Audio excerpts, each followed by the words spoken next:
Hi everyone, Bipattarini পুজোর দিন সকাল সকাল ক্লাস করিয়ে রেডি হয়ে চলে গেছিলাম বাপের বাড়ি পাড়াতে।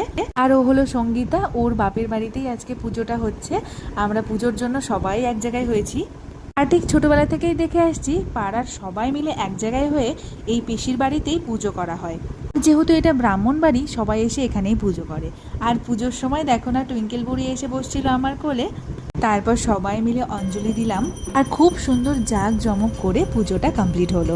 আর জায়গাটা খুব ছোট জন্য আমি ভিডিওটা পুরোটা নিতে পারিনি। আর এখানে পুজো শেষের দিকে একজন বৌদির এখানে ঠাকুরের বর এসেছিল।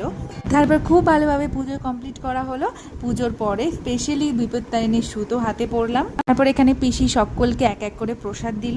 ঠাকুরের প্রসাদ খেয়ে বাড়িতে কিছুক্ষণ আড্ডা মারলাম, কিছুক্ষণ রিল বানালাম। আর আজকে পুজো উপলক্ষে বোনের দেওয়া নতুন শাড়িটা আজকে প্রথমেই পরলাম। আর আজকে শাড়িটা পরে আমাকে কেমন লাগছে অবশ্যই কিন্তু জানিও। আজকের মতন বাই।